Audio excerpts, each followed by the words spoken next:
Hi friends, అందరూ బాగున్నారా? Today మన రెసిపీ చూద్దామండి. ఇదిగోండి వంకాయను కొత్తిమీర అల్లం కారం అండి. దీంట్లోకి వంకాయలోకి స్పైసీ పచ్చిమిర్చి అండ్ అల్లం జీలకర్ర ఈ కొత్తిమీర ఇదేనండి స్పైసీ. ముందు చూద్దామండి.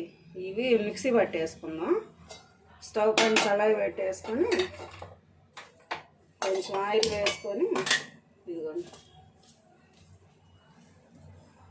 స్టవ్ పైన కళాయి పెట్టేసి ఆయిల్ వేసుకొని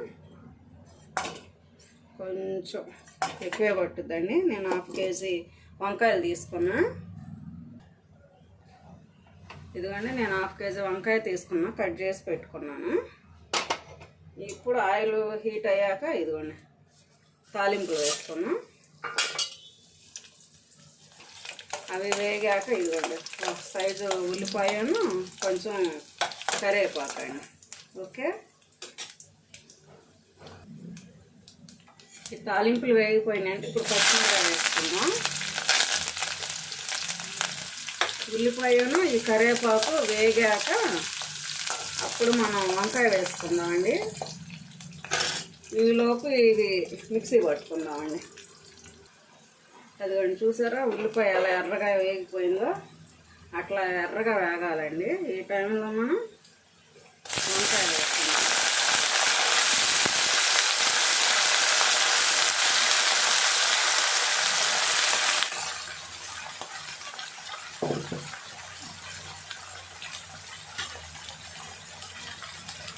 కర్రీకి సరిపడా పసుపు వేసుకున్నామండి. వేగనిద్దాం. ఈ టైంలో మనకి కర్రీకి సరిపడా రాళ్ళు ఉప్పు వేసుకుందామండి. ఇదిగోండి కర్రీకి సరిపడా రాళ్ళు ఉప్పు మగ్గిపోయిద్దండి. ఆ రాళ్ళ ఉప్పుతో పాటు వంకాయ ముక్కలు కూడా మగ్గిపోతాయి. బాగా వేగనిద్దామండి. ఇదిగోండి ఇప్పుడు ఒకసారి చూసుకున్నాం, చూసారా మగ్గిపోయింది వంకాయ. ఇప్పుడు మనం రెడీ చేసుకున్న మసాలా వేసుకుందామండి. కారం అనేది ఓకేనా అండి. ఇది కొంచెం వేగనిద్దాము.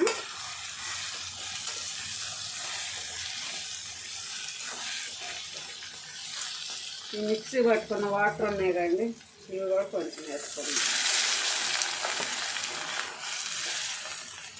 దగ్గరికి రానిద్దామండి.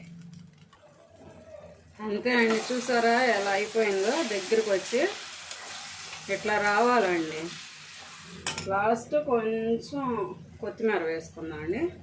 అంతే అండి, వంకాయ కొత్తిమీర పచ్చిమిర్చి అల్లం కారం అండి. ఓకేనా అండి, చాలా టేస్ట్ ఉందండి. నచ్చితే లైక్ చేయండి. ప్లీజ్ సబ్స్క్రైబ్ అండి. బాయ్.